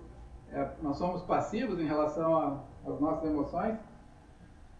Nós sentimos medo e raiva, ela cita o Aristóteles aqui dizendo, né, sem escolher, mas as excelências são escolhas, ou envolvem escolha. Além disso, com respeito às emoções, o Aristóteles diz que nós somos movidos. Então, tem um sentido importante aqui na tradicional, que ela subscreve, de pensar as emoções como modos de passividade, né, ou coisas que nós não controlamos, nós somos agidos, né, e não agentes das emoções. Ou nós somos passivos em relação às emoções e não pacientes das emoções, né, e não atores das emoções. Por outro lado, ela diz que o Aristóteles também chama atenção, curiosamente, por um aspecto ativo das emoções, né? Ele diz que emoções e ações elas também são expressões do caráter, né? A gente diz que tem pessoas que são corajosas, né, ou mostraram bravura no campo de batalha, em parte. Dizer isso significa que elas superaram o medo, né? Ou enfrentaram certos tipos de medo. Portanto, a gente elogia, né? Então não faz sentido elogiar a bravura no campo de batalha se as emoções são algo que não tem nenhum tipo de... não estão sob nenhum tipo de controle ou nenhum tipo de atividade nossa, né? Porque é algo que eu tenho e que não domino em nenhum aspecto, por que eu iria elogiar, né, a bravura de alguém, o ato heróico, né? As emoções, elas são louváveis e condenáveis, nobres ou vergonhosas, como eu falei lá no início, né? Pessoas que são muito raivosas, elas tendem a ser reprovadas moralmente. E o que determina, né, a qualidade moral da emoção é a sua mediania. Emoções, então, parecem permitir algum grau, né? É isso que ela encontra no Aristóteles. O Aristóteles tem uma teoria que, em parte, admite, né, que nós podemos ser responsáveis pelas nossas emoções. O que é esse desenho? Então, eu cito aqui uma passagem dela, ela diz assim: ação e emoções são indicadores da virtude ou sua falta, mas esperamos que ambas estejam presentes quando há virtude, tanto a ação quanto a emoção adequada, né? E quando nós louvamos ou reprovamos pessoas por seus hábitos emocionais, isso não significa que estejamos pesando ou sopesando a partir daquilo que pertence a eles como uma propriedade, tal como um cabelo bonito, ou corpo esbelto, ou uma casa bonita. Quando a gente avalia, né, as emoções das pessoas, a gente avalia no sentido que a pessoa tem algum controle sobre elas, né? Não é como avaliar os cabelos, que bonito cabelo, que pessoa corajosa, quando você está descrevendo como ele lutou bem, né, tal dia, como ele enfrentou, sei lá, os seus inimigos, né? Eu não estou pensando como se fosse uma propriedade física. Então parece, né, faz sentido, ela está tentando salvar essa intuição que a nossa linguagem moral, ela reserva espaço para a ideia de que as emoções são algo que nós temos algum grau de controle, né? Nós consideramos as pessoas, portanto, imputáveis, né, do ponto de vista das emoções.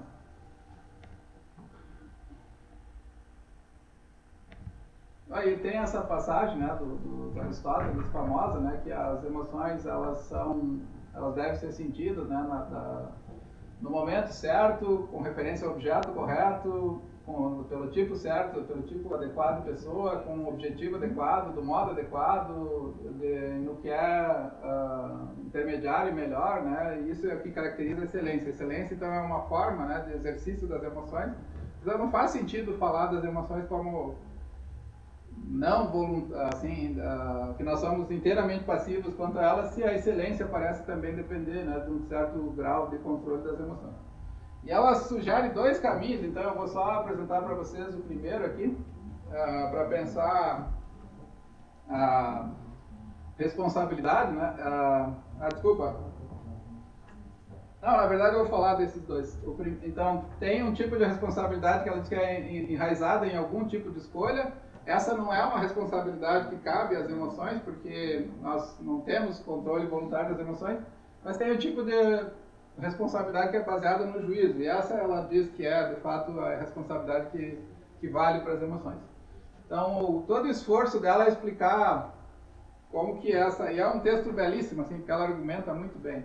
Então, bom, eu sou simpático também ao trabalho dela, mas eu fiquei convencido que ela tem como sustentar esse vínculo. Então, é estranho dizer que nós somos responsáveis pelas nossas emoções, mas ela faz um movimento de mostrar que tem juízos por trás da forma como nós respondemos emocionalmente. Esses juízos, eles não são... Eles são temporalmente construídos. Então, por exemplo, eu sou responsável pelas minhas emoções se no passado eu fui treinado a ter certas emoções e hoje eu dou assentimento àquele treinamento errado que eu recebi. Eu não fiz nenhum esforço hoje para revisar, digamos assim, a forma como eu fui doutrinado, né, historicamente. Ou uma outra forma é quando eu dou assentimento agora a elas, portanto, eu posso ser responsabilizado pelas minhas emoções se eu não fiz nada, sabendo que elas não eram boas e não fiz nada para corrigi-las, ou porque agora eu dou assentimento a elas, ou porque agora eu não faço nada para mudar o rumo futuro das minhas próprias emoções. Então e nesses três domínios temporais, juízos e assentimento, digamos assim, está envolvido, né? Mas para colocar o problema, então ela usa uma citação da Angela Smith. A Angela Smith formula aqui a concepção volitiva da responsabilidade. Essa concepção diz que o que eu tenho chamado de uma concepção volitiva é efetivamente melhor compreendida como um conjunto de concepções distintas que partilham de um pressuposto comum, que a escolha, a decisão ou a suscetibilidade ao controle voluntário é uma condição necessária da responsabilidade.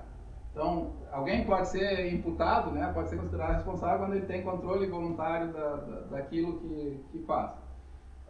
De acordo com todas essas visões, o que em última instância torna uma atitude atribuível a uma pessoa para os propósitos de avaliação moral é que ela está conectada com algum aspecto com sua escolha, né? Portanto, que ela escolheu voluntariamente fazer.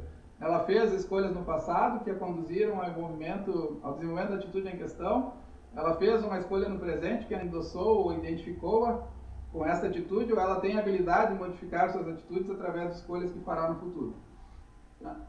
Então, no passado aqui, eu posso ser emocionalmente responsável se eu fiz alguma escolha que conduziu ao tipo de atitude emocional que eu tenho hoje, ou no presente, se as minhas escolhas endossam ou me identificam com a atitude, e no futuro, se eu tenho a habilidade de modificar através de escolhas que eu vou fazer, né, que poderiam mudar essa emoção. A Sherman dá um exemplo aqui. P tem responsabilidade pelas emoções por serem consequência de escolhas passadas. Por exemplo, no caso de alguém que tem sentimentos racistas, ele pode não ser capaz de desfazer os seus preconceitos racistas, mas pode ser responsável por tê-los alimentado no passado.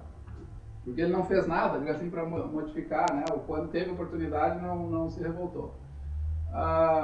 Aqui tem uma passagem dela muito bonita. Então, como é que funciona, para vocês entenderem a dinâmica da responsabilidade emocional? Ela diz que quando você lança, essa aqui é uma passagem do Aristóteles, quando você lança uma pedra, é tarde para pegá-la de volta. Contudo, esteve no seu poder atirá-la, uma vez que o princípio do movimento estava em você. Então, a ideia aqui da responsabilidade emocional é que tem uma certa atividade na passividade. Ela diz assim, quando tu lança uma pedra, tu não pode mais segurar a pedra, né? Mas em algum momento tu desencadeou. Então ela diz que é claro que tu não pode dizer que uma pessoa que tem sentimentos racistas, ela é responsável pelos sentimentos, assim como uma pessoa que decide não se levantar da cadeira.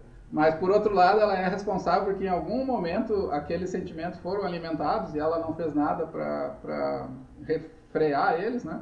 ou em algum momento ela poderia agora, ou agora ela está se identificando com eles, ou tem coisas que ela poderia fazer e ela não faz, né, que poderiam ajudar a mudar esse sentimento. Professor, me permite só um sim. detalhe rapidinho.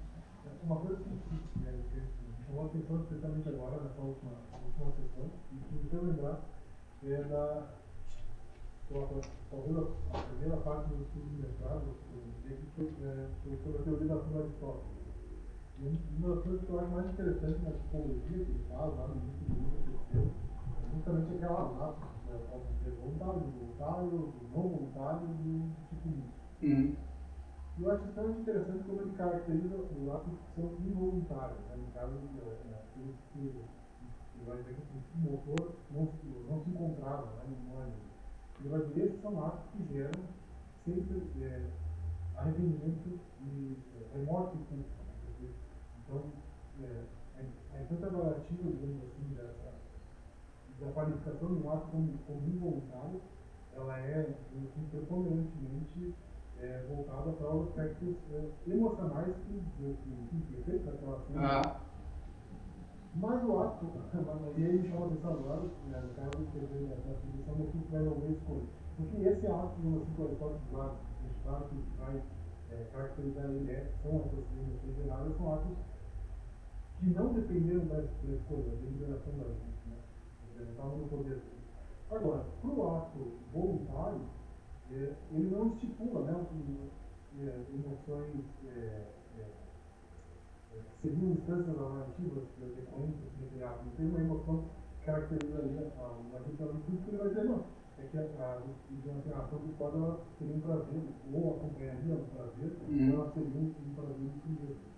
Então, quer dizer, só uma coisa que ficou provocada, assim, que me pareceria assim, que sim, digamos, especialmente nessa última situação que o senhor colocou, que vai estar referido, digamos assim, naquilo que o Aristóteles foi chamado de atos mistos, né? Quer dizer, em princípio eles até apareceriam como involuntários, mas na verdade a responsabilidade do Estado e naqueles involuntários. Se eu não me engano, a Nancy Sherman discute nesse artigo que eu passei para o Lucas esses atos. Né? Porque eu não estava tão interessado no detalhe historiográfico, né?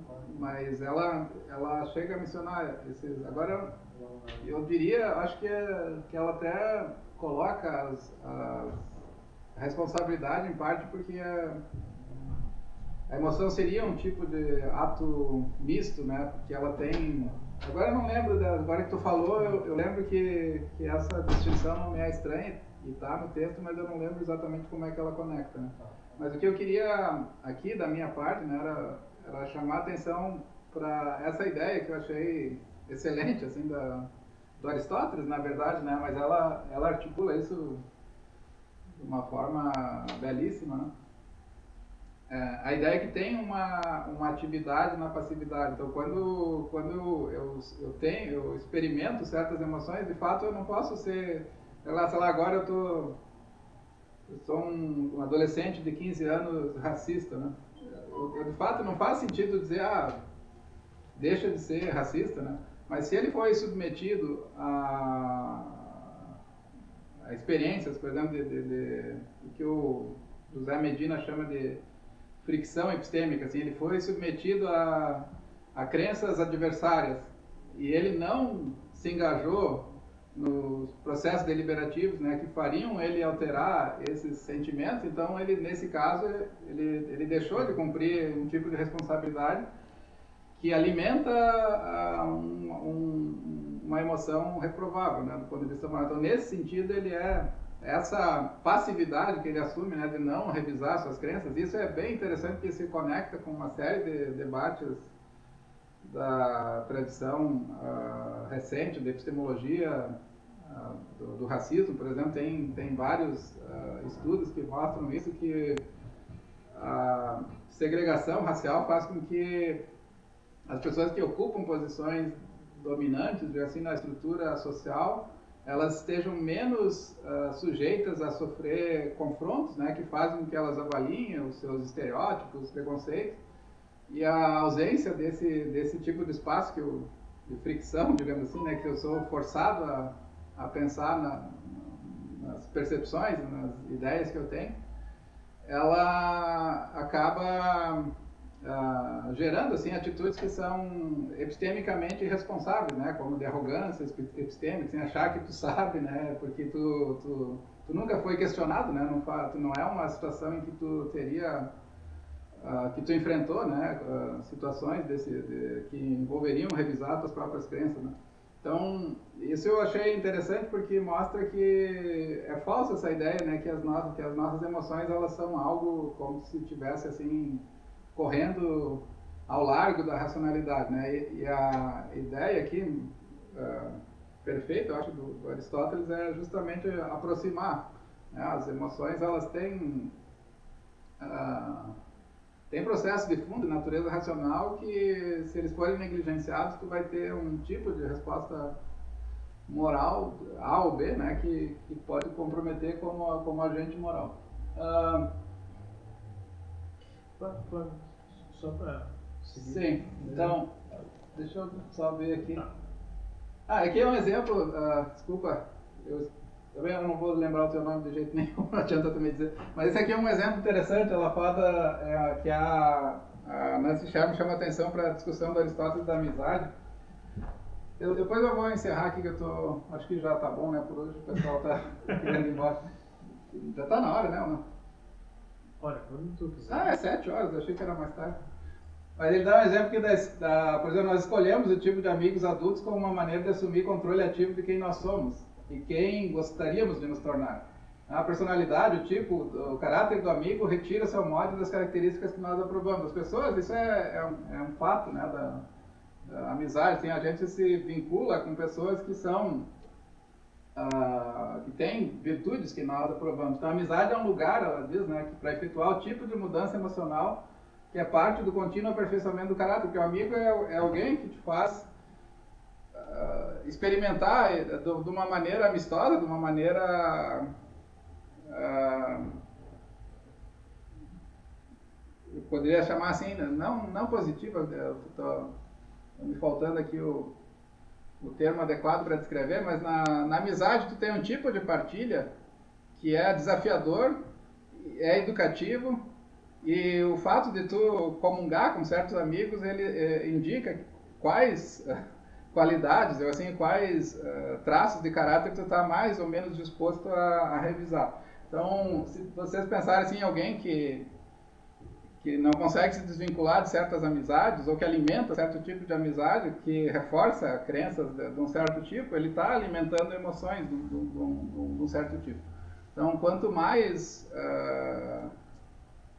estratégias, né, de autoproteção, de autodefesa, ele desenvolver que inibem a revisão de crenças, estereótipos, etc., maior a chance dele alimentar emoções que são negativas, né, ou que são reprováveis.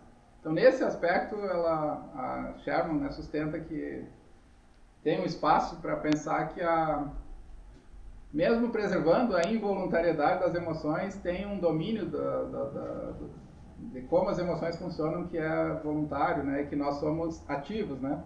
Então, em algum momento a gente atirou a pedra, né, ainda que depois que ela saiu, ela foge do nosso controle.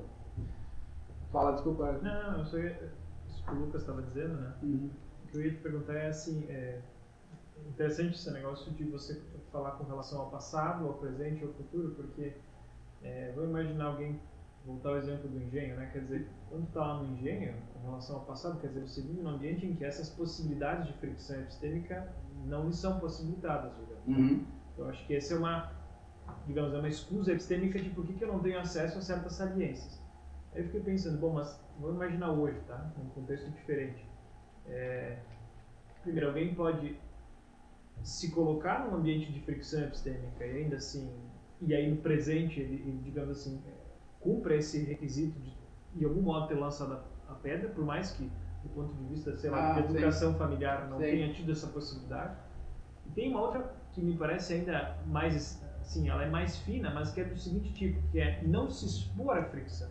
Que é, por exemplo, assim, quando está em bolha, por exemplo, né? Bolha. Quer dizer, eu me fechar num ambiente no qual eu fecho qualquer tipo de... fecho as portas para qualquer tipo de situação de fricção epistêmica. Isso também é uma opção, de dizer assim, vivo com os meus, convive com aqueles que acreditam nas mesmas coisas que acredito. Então, ainda no caso com relação ao futuro, digamos assim, tem algum tipo de responsabilidade, e aí eu ia até dizer, tem uma ideia perfeccionista de fundo, assim, né, aristotélica, que é como se o ambiente da pluralidade fosse o contexto no qual as saliências se tornam evidentes. Assim, né? Quer dizer, ambientes nos quais não há fricção... Mas eu acho que sim, que eu acho que o Aristóteles veria dessa forma, assim, como que tu tem que te expor ao máximo, assim, né, a contradições, né, e a amizade, ela tem esse papel, né, porque ela faz isso sem...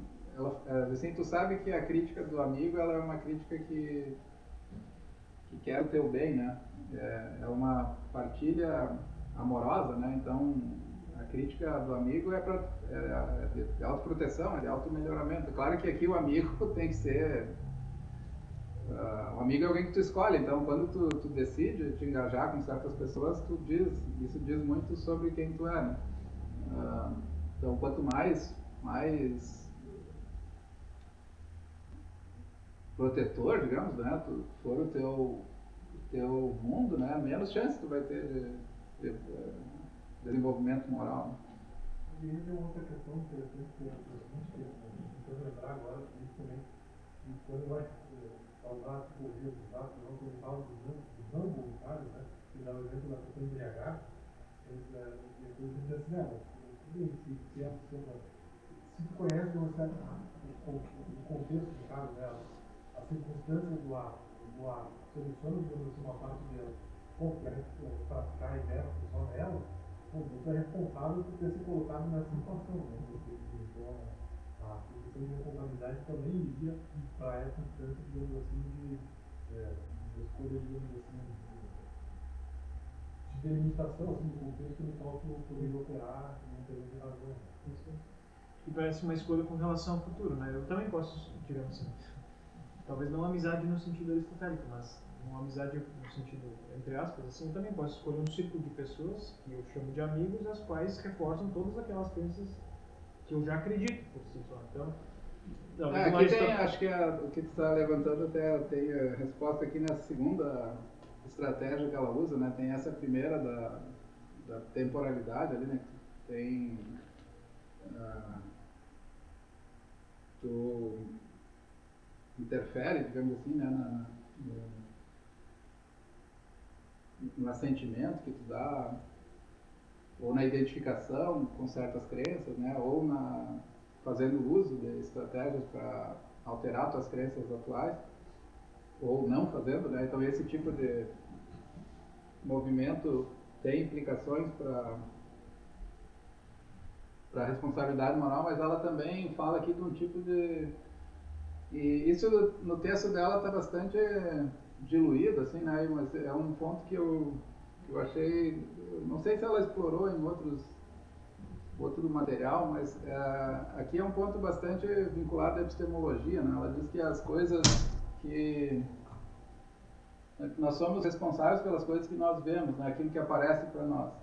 Emoções e percepções que revelam o nosso caráter moral e que descobrem nossos compromissos profundos sobre como viver bem, né? Aquilo que vemos são construções que respondem ao nosso caráter. E aqui é um componente, digamos assim, atencional, olha só. Ela diz que tem um certo modo de ser afetado, né? Que é uma condição para ser responsável. E... a partir do nosso direcionamento da atenção de como selecionamos informações e podemos ser julgados responsáveis pelas emoções. Então tem um tipo de sensibilidade, assim, por exemplo, a ouvir certas pessoas, né, e dar crédito para o que elas estão dizendo e não ouvir, né, ou simplesmente recusar. Por exemplo, numa aula, né, um aluno levanta um certo tipo de objeção e tu simplesmente ignora, assim, né? Mesmo que tu ouça o que ele diz, responda o que ele diz, mas aquilo fica como um pano de fundo esquecido, né? Da ordem, né? Do interesse teu. Tem uma passagem estava falando do Kwasi Kazan, né? Ele dá um exemplo naquele livro dele sobre a self-knowledge, como chama, autoconhecimento para self-knowledge para humanos, né? Autoconhecimento para humanos. Ele tem uma passagem que diz assim que não ser racista não é só uma questão de saber quais, não ter crenças racistas, né? Não ser racista envolve considerar as reações espontâneas que nós temos, envolve atitudes, envolve respostas espontâneas ou aquilo que nos toca, né? Não sei, ele fala alguma coisa nessa direção que me parece que é o que a Nancy Sherman está sugerindo aqui, né? Que tem uma certa forma de selecionar informações, de selecionar self-knowledge for humans, da qual nós somos responsáveis e que tem como efeito intervir, né? Ou alterar as nossas emoções, né? As coisas que nós deixamos de notar, as nossas avaliações, elas são que nos tornam imputáveis, mas essas informações que nós deixamos de selecionar, elas não são estranhas, né? Nós não somos inteiramente passivos com relação a elas, né? Tem um tipo de mecanismo, sei lá, implícito, né, de seleção, e que muitas vezes a gente não está engajado assim, né, em perceber e tentar mudar. E esse é a segunda forma, né, que ela mencionou. Então tem essas estruturas do passado, presente e futuro, e tem um tipo aqui que no texto dela me parece bem colocado de uma maneira bem abstrata, assim, não está tão concreta quanto a discussão dela que ela faz da Angela Smith, mas que me pareceu defensável também, né, inteligível. Esses dias eu estava tentando encontrar alguns exemplos, né, para os meus alunos, né, e vocês podem, tem vários casos assim, né, que vocês poderiam imaginar. Esse exemplo da sala de aula é um deles, né, que tu tem certas objeções que elas surgem para ti, assim, tu fica atento a elas, e outras tu rejeita imediatamente, né? E essas rejeições, digamos assim, instantâneas, né, ou reações espontâneas que nós temos, elas dizem tanto sobre nós, as coisas que capturam a nossa atenção, as coisas que nós negligenciamos, elas são tão importantes quanto os processos mais diretos, né, de intervenção. Agora, tudo isso é bastante filosófico, assim, né? Na prática, quase sempre escapa, né? Assim, não é fácil de treinar alguém para perceber aquilo que involuntariamente a pessoa está deixando de considerar. Ela diz que nós podemos ser racionalmente confrontados a defender ou rejeitar avaliações refletidas em nossas atitudes e comportamento do mesmo modo que ocorre, que tem base, né, por emoções, do mesmo modo que ocorre com crenças e juízos. E essas atitudes, elas são difíceis, né, às vezes de perceber, mas elas estão presentes, né, e interferem nos sentimentos que nós temos. Tá bom? Obrigado por hoje, então. Amanhã, que hora é? Às 9. 9, tá bom. Mas se tu quiser começar um pouco mais tarde ou mais... Não, pode ser. Mais cedo não, né? Acho também. Obrigado, pessoal.